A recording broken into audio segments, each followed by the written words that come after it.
Cape's Guy here. What's going on YouTube? Welcome back to the channel. And today I'm finally bringing out the Rythmik G25 HP subwoofer that I've owned for probably close to a month, if not a month now. A lot of you guys have been anticipating this review, this overview, this presentation, and I'm bringing it for you today. So all we've done, I've been pretty quiet about the Rythmik since I've had it. Haven't really spoke about it at all since I unboxed it.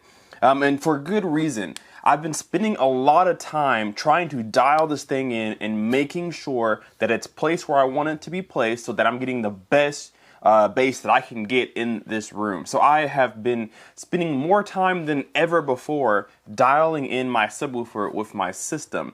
And the reason being is because I usually have two subs. I usually go dual subs, but I only have one because the thing costs too much. So I have just one in front of me. And there's a lot of different features on the back side of this subwoofer. To you guys right now, it looks like a mini fridge, but if I turn it around here, there's one 15-inch driver. If I turn it around to the other side, there is another 15-inch driver. So it's a sealed dual 15-inch subwoofer. And so it's completely different than one I've ever had. So what I'm going to do first is kind of go through, just like some of the specs, a little bit about the sub, and then I'll tell you what I've experienced for the last month having this hooked up into my system. Alright, so we're going to get right into the specs of the subwoofer. This has replaced my SDS PB4000s, and if you're familiar with the PB4000s, you know that they are a ported subwoofer with the ability to be sealed. This new subwoofer, the G25 HP, is a fully sealed sub. So let's get right into some of the general specs. So like I said, this is a dual 15-inch high excursion subwoofer, completely sealed, and the drivers are made out of an anodized aluminum with rubber surrounds, of course. 1800 watts RMS, so it's 900 from one speaker, 900 from the other speaker, and that gives you a total sum of 1800 watts RMS. Now, because it's a sealed box, it's not going to be as big as a ported box would be. So we're coming in around 18 inches in width, 24 inches in height, and 25.5 inches on the depth there. And then the heat sink on the back of the amp adds another 19 inches with the heat sink on. So this thing is actually a beast. It comes in just under 180 pounds. So this is built with some seriousness, and you'll see why soon. So we'll talk about the frequency response as well.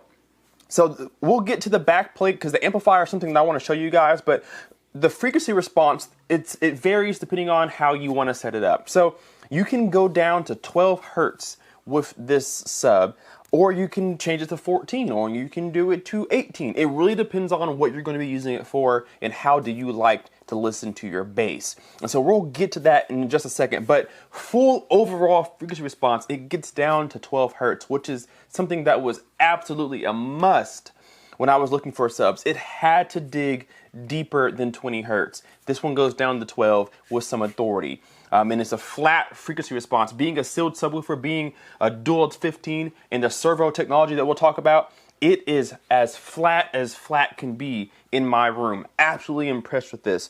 So it gets down to 12 hertz. Has tons of options on the back side. We'll flip it over and show you guys the amp on the back. I gotta unplug it, but the amp on the back has so many different options that took me forever to dial in. So let's go ahead and flip it on the back, and I'll show you a little bit more about the amp.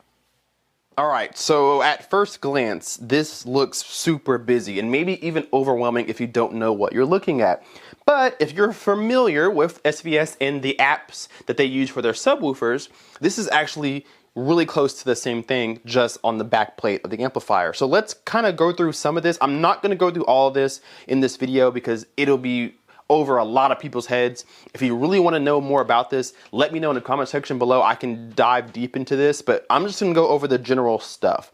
So starting at the top here, you have different sources of input. How do you want to connect your sub to your equipment? You have the option to do XLR inputs here. So the left one's LFE in or source in. Now if you do source in, you have the ability to set it left and right. So if you're doing a stereo system like a 2-channel, you'll do left and right. If you're doing a home theater system like myself, then I will do LFE in. But I actually choose to use a normal subwoofer cable, and I plug it in through the LFE in right there. So I'm good to go. But you have a few different ways that you can configure this. Now moving down, like I said, you have your LFE in and your line in here. These are RCAs. To the left of that is your power toggle switch. So you have on, which is a green light, auto, and off. So red when it is off or in standby. Moving to the left is your limiter. Now this protects your sub from the ultra low bass, 10 hertz, 9 hertz, 8 hertz. If you're somebody who listens to your speakers super loud in a big room, it's always cranked, this protects your subs from those super low frequencies that can potentially damage your speakers. So it has a really steep roll off after a certain low frequency to protect the drivers inside. I actually have mine turned off. Reason being is because I will never turn this sub too high in this room. It's just not gonna happen. I have neighbors, it's an apartment, so I'm never gonna push this to max capacity. So I go ahead and let all the frequencies flood through. Now moving here, this is where a lot of the controls happen. This is where a lot of the configuration happens. This is your PEQ, or your parametric equalizer. Now this is what you see on SVS apps. You have gain, bandwidth, and frequency. So let's use an analogy. Let's say I have a really nice sound, but around 40 hertz, it's just really, really low. There's not enough presence at 40 hertz. Well, I can come to frequency here and set it to around 40 hertz, right? So let's go to 40 hertz. It's not too good. Let's boost that. I'm gonna go to my gain and I'm gonna boost 40 hertz. So I have the ability to up the frequencies at certain frequencies, if that makes any sense to you guys.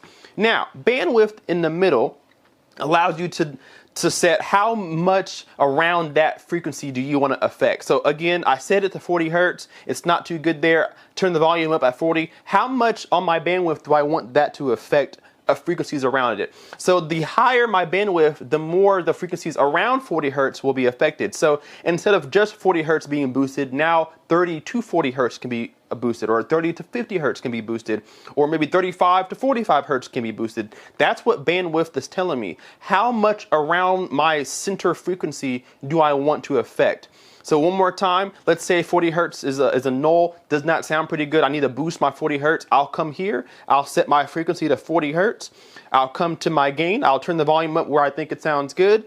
And then my bandwidth, how much around 40 hertz do I want to affect? None at all, maybe a little bit or a lot. So that's what bandwidth will do for me. So that's my controls here. Now I'm going to skip the bottom part in this video because it gets really complicated and it gets super sophisticated. So if you're interested in knowing more, I'll make a separate video, but to keep you guys engaged and less bored, I will skip this for now.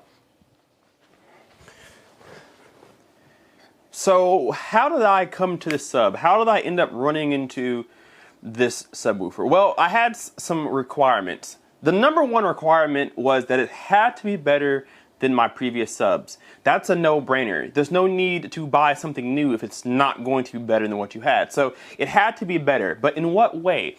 It had to dig deep, it had to play loud, and it had to sound better. It had to be tighter, it had to be more authoritative, and I got all of this. So that leads me into talking about the sound quality that I've experienced so far. This is my first ever sealed sub in my life. Not in my car, not in my home theater. I've never had one. This is my first true sealed sub. And I kid you not, I don't know that I'll ever go back to a ported sub if I don't have to. The bass that comes out of this it far exceeds some of the myths out there as far as sealed subs are made for music and ported subs are made for home theater. That, I don't want to hear anybody ever say that again after you experience something like this. Because this thing plays super loud, incredibly loud at the lowest frequencies, the mid-range bass. It plays loud and it does punch you in your chest. You feel the tactile bass. I kid you not, even though it's not ported. It's not gonna hit you as hard, but man, it's there. And then the accuracy, and I know it's the direct servo technology that Rythmik uses is probably why it sounds so good, but just sealed in general just sounds so incredible. And it just makes everything so much tighter. It's so much quicker. It's so much more accurate. And it's something you really have to hear to appreciate. YouTube videos, reviews, and forums will give you a good foot in the door, but hearing it yourself is what's going to make you, or what's going to draw you to this type of subwoofer. The sound quality for music and movies is something that I've never experienced before until now. And I can't go back from this. I don't want to say this is an in-game sub for me. I'm probably going to upgrade maybe 1 or 2 more times in my life. But this will make me happy for the next 5, 6, 7 years. There's not a doubt. Unless I just get a huge room and I need a bigger subwoofer. The sound quality out of this thing is just, I just don't know how to explain it better than to say it's just so much more accurate. It's so much tighter. It's so much smoother. It's just like butter. Just like butter at all frequencies. How flat this thing is incredible. It is incredible. All frequencies are at the same volume, so you don't have a lot of peaks or a lot of nulls. It's easier to tune because everything is a little more flat. It's just something that I never experienced before, and now I can't go back to what I used to know. It is an absolutely incredible subwoofer. That direct servo technology that Rythmik uses and some other people use is incredible. In short, direct servo technology just means that the amplifier has a lot more control over each driver than a traditional amplifier. It's not just throwing power at the sub. It throws the power it needs when necessary. It controls the cone movement. It controls the accuracy. It controls how fast or slow the cone travels and how far the cone travels to give you some of the most accurate bass that you can have. It is flabbergasting. I promise you it is. I wish I could invite you over, sit you down, and have a listen, because it is something else. Now, price point wise, this will cost you $2,400. If you go for the beautiful white option that I did, it'll cost you $2,700. So that's why I don't have two, because it costs me way too much. But man, you get every penny back, every penny back. It looks beautiful. It's a hefty, healthy weight, dual 15-inch driver, so you're getting plenty of output. 1800 watts RMS, so it leaves nothing on the table. An amplifier full of features, so you can tune this to the end of the day, and you'll probably still keep tuning it to get it better and better, and it will continue to get better and better. It just blows my mind what I have managed to get my hands on, and I'm surprised that I've looked past Rythmik this long. I've always known them. I always thought SVS was better, and in some ways, SVS has better subs than Rythmik, depending on how you look at things, but this is incredible. And I'm buying this over any SVS right now, I will say. The PB16 Ultra, don't want it. PB4000s, already had it. This is it. This sounds absolutely incredible. So I know I've talked a lot. You guys have been waiting for this review. I'm going to do a few more different reviews because there's so much to say about the sub. But what I want you guys to do in the comment section is leave me some suggestions. What would you like me to talk about with this sub? What kind of videos do you want me to make on this subwoofer? Because we can talk about this for days and days, and I don't want to do that as much as I already have in one video. It will be way too long. But I hope you guys appreciate it for what it is so far. Leave me some conversations down below to have with you guys about this. What do you want to know about this so I can make videos that you guys want to see? Because otherwise, I'm going to talk forever and nobody wants to hear it.